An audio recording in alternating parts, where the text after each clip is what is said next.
Corona की लड़ाई में अगर सबसे सशक्त हथियार कोई है तो वो इस वक्त निश्चित तौर पर वैक्सीन है। वैक्सीन से ही हम इसका मुकाबला कर सकते हैं। इसके अलावा ठीक है, हम प्रिवेंट कर सकते हैं कोरोना को। जो भी एसओपीज हमें दिए गए हैं हमें उनका पालन करना चाहिए, लेकिन कोरोना को अगर हमने डिफीट करना है, कोरोना को अगर पराजित करना है, तो उसको हम सिर्फ और सिर्फ वैक्सीन के जरिए ही पराजित कर सकते हैं। और यही इस वक्त सबसे बड़ा मसला जो है वो पूरी दुनिया के सामने है। और वैक्सीन की अगर हम बात करें तो वैक्सीन तैयार भी है। हमारे यहाँ भी दो वैक्सीन अवेलेबल हो चुकी हैं। एक तो हमने खुद बनाई है, भारत बायोटेक ने, जो कोवैक्सीन को जिसको डेवलप किया है। इसके अलावा हमने एस्ट्राजेनेका और ऑक्सफोर्ड के साथ जो मिलकर सीरम जिसको प्रोड्यूस कर रहा है, कोविशील्ड, वो भी हमारे यहाँ उपलब्ध है। इसके अलावा सरकार लगातार ये भी आश्वासन दे रही है कि बाकी जो वैक्सीन इस समय दुनिया में अवेलेबल हैं वो भी हमारे यहाँ जल्दी अवेलेबल हो जाएंगी। स्पुतनिक की बात हो रही है, रशिया से जो आनी है वो इस महीने के अंत तक या अगले महीने उसके भी उपलब्ध हो जाने की संभावना है। फाइजर, जॉनसन एंड जॉनसन और मॉडर्ना, ये जो कंपनियां हैं, इनकी वैक्सीन भी हमारे यहाँ थोड़े समय के बाद उपलब्ध होंगी। लेकिन ये जो प्रयास है वो पर्याप्त नहीं है। जितनी हमारी आवश्यकता है उससे कहीं कम जो है वो सप्लाईज आ रही हैं, और हम लगातार जो है इस लड़ाई में पिछड़ते चले जा रहे हैं।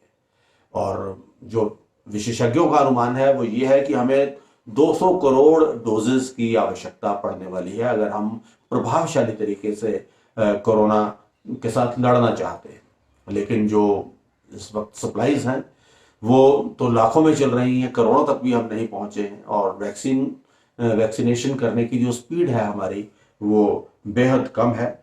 और इस वक्त बाकी जो वैक्सीन आनी है वो कब आनी है वो तो समय लगेगा। इस बीच में एक बहुत ही महत्वपूर्ण बात हुई है, एक बहुत ही महत्वपूर्ण डेवलपमेंट हुई है। अगर ये सिरे चढ़ती है और उसमें बात आगे बढ़ती है तो वैक्सीन की जो दिक्कत है आने वाले समय में उसको दूर किया जा सकेगा। इसकी जो प्रोडक्शन है उसको तेजी से बढ़ाया जा सकेगा। और न सिर्फ भारत के लिए ये एक अच्छी खबर है बल्कि पूरी दुनिया के लिए ये एक अच्छी खबर साबित हो सकती है। दरअसल करीब 2020 में, करीब एक साल पहले, ये प्रपोजल था, एक भारत की तरफ से था और दक्षिण अफ्रीका की तरफ से था। उसमें ये कहा गया था कि जो पेटेंट की जो सहूलत वैक्सीन बनाने वाली जो कंपनियों को है वो उसको अगर सिर्फ इस प्रोडक्ट के लिए सस्पेंड कर दिया जाए कुछ समय के लिए, तो इससे जो प्रोडक्शन है दूसरे देशों में भी, खासतौर पे जो मिडिल इनकम देश है जहां पर रिसर्च नहीं हुई है इसकी, और लेकिन वहां पर उनकी प्रोडक्शन फैसिलिटीज हैं, तो वहां पर इनकी प्रोडक्शन को शुरू किया जा सकता है। वो कंपनियां भी जो है उस इंटेलेक्चुअल प्रॉपर्टी राइट के वेव हो जाने के बाद इसकी प्रोडक्शन शुरू कर सकती हैं और तेजी के साथ ये उत्पादन बढ़ सकता है। यहाँ पर हमारे लिए इंटेलेक्चुअल प्रॉपर्टी राइट या पेटेंट के बारे में भी थोड़ा सा समझना जरूरी है। जैसा कि आप जानते हैं कि जो भी कंपनी जब भी कोई रिसर्च करती है, जब कोई नया प्रोडक्ट डेवलप करती है, तो उसको उसका इंटेलेक्चुअल प्रॉपर्टी राइट या बौद्धिक संपदा का अधिकार उसका उसके ऊपर होता है, जिसका मतलब है कि उस उत्पाद को या उस कॉन्सेप्ट को वो कंपनी जो है वो ही बाजार में ला सकती है। और अगर कोई दूसरी कंपनी उसको बाजार में लाना चाहे तो उसके लिए उसे जो रिसर्च करने वाली जो ओरिजिनल कंपनी है उसकी अनुमति लेनी पड़ती है। और उसके लिए निश्चित तौर पर जो कंपनी उसकी अनुमति देगी तो वो उसका पैसा भी कमाएगी, उसके लिए लाइसेंस फीस वसूल करेगी और कई तरह के उसके जो है वो उसको भुगतान करने पड़ेंगे। तो यही वजह है कि ये राइट जो दिया गया है उन लोगों को दिया गया है जो रिसर्च करते हैं, जो ओरिजिनल प्रोडक्ट बनाते हैं, ताकि उनको नुकसान ना हो और हर कोई उसको बाद में ना बनाने लग जाए। और ये एक WTO का नियम है और इसको हर किसी को मानना पड़ता है। लेकिन इस मामले में ये जो प्रस्ताव भारत की तरफ से दिया गया या जो दक्षिण अफ्रीका की तरफ से दिया गया, उसमें अच्छी खबर ये है कि अमेरिका ने इसको वेव ऑफ करने की जो है वो सहमति दे दी है। उसका कहना है, अमेरिका का ये कहना है कि वो इस महामारी के दौर में जो इंटेलेक्चुअल प्रॉपर्टी राइट है, जो आईपीआर है, इसको वेव ऑफ करने के लिए राजी है। और इसके साथ साथ यूरोपियन यूनियन भी जो है वो भी इसके लिए राजी है। हालांकि यूरोपियन यूनियन के कई ऐसे देश हैं जो इसके लिए राजी नहीं है, खासतौर पर जर्मनी जैसे है वो इसके लिए तैयार नहीं है। और अभी ये एक शुरुआती एक तरह से एक सहमति जो है वो अमेरिका की तरफ से दिखाई गई है। और अभी इसके अंदर काफी लंबी चौड़ी प्रक्रिया चल रही है। ये मामला अब फिर से दोबारा डब्ल्यूटीओ में आएगा और डब्ल्यूटीओ के जो सदस्य हैं वो इसके ऊपर बाकायदा बहस करेंगे और बाकायदा वोटिंग होगी। और इस बार कहा जा रहा है कि थ्रू टेक्स्ट मैसेजिंग जो है वो इसके ऊपर बहस होगी, इसके ऊपर आपस में विचार जो है वो एक दूसरे के साथ साझे किए जाएंगे।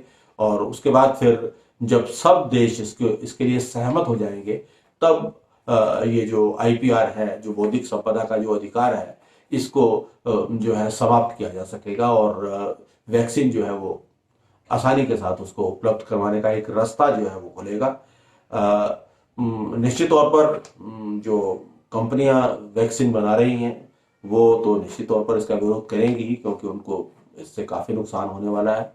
क्योंकि आप जानते हैं कि रिसर्च जो है वो अपने आप में एक बहुत ही महंगा काम है आज के दिन में। और जो कंपनियां रिसर्च करती हैं वो करोड़ों अरबों डॉलर्स जो है वो रिसर्च के ऊपर खर्च करती हैं। और ये खर्च इसलिए किया जाता है ताकि फिर उसके बाद जब उनका प्रोडक्ट डेवलप हो जाए तो उसके बाद वो उससे उतने ही कमाई कर सकें या उससे भी ज़्यादा, कहीं ज़्यादा कमाई कर सकें। तो अगर उनको ऐसे मौके पर जब ये इंटेलेक्चुअल प्रॉपर्टी राइट का जो उनका अधिकार है ये उसको उनको खोना पड़ता है तो बहुत सारी कंपनियां जो है वो उसको बनाने लग जाएंगी। और जो पैसा फाइजर जैसी कंपनी ने या जॉनसन एंड जॉनसन जैसी कंपनी ने या और मॉडर्ना जैसी कंपनियों ने कमाना है, यहाँ तक कि भारत के पास भी intellectual property right Bharat biotech के पास है जिसने कोवैक्सीन को डेवलप किया है, तो इनको वो जो उनका कमाई का जरिया है वो निश्चित तौर पर वो कम होगा। तो ये एक बहुत बड़ा सवाल है। दूसरा, इसके साथ साथ उनका ये भी तर्क है कि इससे जो आईपीआर के वेव ऑफ हो जाने से कोई लंबा चौड़ा फायदा भी जो है वो वैक्सीन की प्रोडक्शन को लेकर नहीं होने वाला है। क्योंकि वैक्सीन प्रोडक्शन में सिर्फ आपके पास फॉर्मूले की नॉलेज होना या उस प्रोसेस की नॉलेज होना यही काफी नहीं है। वैक्सीन के लिए आफ्टर ऑल कई तरह के इंग्रेडिएंट्स चाहिए, कच्चा माल चाहिए। और वो कच्चा माल जो है वो उसकी जो सप्लाईज है वो भी सीमित है। आपको याद होगा कि पिछले दिनों में ये भी सवाल उठा था और सीरम इंडिया के जो अदर पूनावाला है उन्होंने ये सवाल उठाया भी था कि अमेरिका से जो इंग्रेडिएंट्स, जो जरूरी जो कच्चा माल है जो उनकी वैक्सीन को बनाने में काम आने वाला है, वो उसके ऊपर अमेरिका की तरफ से पाबंदियां लगाई गई हैं और वो उन्हें नहीं मिल रहा है, जिसकी वजह से जो कोविशील्ड का उत्पादन है वो प्रभावित हो रहा है। तो अगर इन कंपनियों का तर्क यही है कि अगर इंटेलेक्चुअल प्रॉपर्टी राइट जो है उसको वेव ऑफ कर भी दिया जाता है तो एक तो इतना आसान नहीं है कि एकदम से जो है आप नई फैसिलिटी क्रिएट कर लें किसी भी दूसरे मुल्क में। अगर वहां पर मान लीजिए फैसिलिटी क्रिएट हो भी जाती है तो कच्चे माल का जो मसला है वो निश्चित तौर पर रहेगा, जिसकी वजह से एक बार फिर से जो उत्पादन का जो सिलसिला है वो धीमा हो जाएगा। और यही समस्या है कि उत्पादन जो है वो उतनी तेजी से नहीं हो रहा है जितनी डिमांड जो है, जितनी मांग इस वक्त मार्केट में वैक्सीन की है। तो ये एक बहुत बड़ा मसला जो है वो रहने वाला है। बहरहाल ये एक अच्छी शुरुआत कही जा सकती है। इसके ऊपर आगे अब क्या बात होती है, सहमति बनती है या नहीं बनती है, ये अपने आप में एक अलग से सवाल होगा। लेकिन इसमें कई तरह की अड़चने हैं, कई तरह की रुकावटें हैं। खासतौर पर अगर कंपनियां नहीं मानती हैं तो उनके पास भी ऑप्शन है।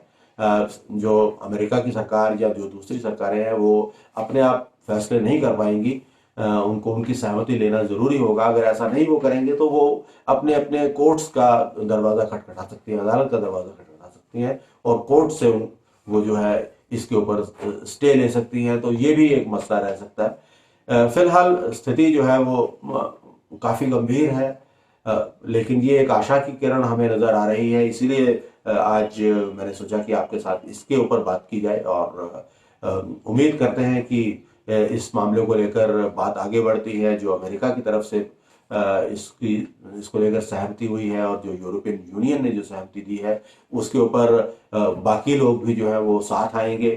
जो फार्मास्यूटिकल कंपनीज, जो वैक्सीन कंपनीज इस समय वैक्सीन बना रही हैं, वो भी हालात की जो नज़ाकत है उसको समझेंगी और यहाँ पर अपना सिर्फ पैसा बनाने का जो उनका मोटिव है उससे थोड़ा सा अलग हटकर वो कोशिश करेंगी कि शायद कोशिश करेंगे कि मानवता के लिए भी कुछ किया जा सकता है। अगर ऐसा होता है तो ये एक बहुत अच्छी बात होगी। तो ये थी हमारी आज की डिस्कशन, आज का हमारा मुद्दा। उम्मीद करते हैं आप को हमारी बातें ठीक लगी होंगी, पसंद आई होंगी। अगर ऐसा है तो हमारा चैनल न्यूज़ एस्केप ज़रूर सब्सक्राइब करिए, साथ ही बेल आइकन भी दबाइए ताकि आपको समय समय पर नोटिफिकेशंस मिलते रहे। धन्यवाद।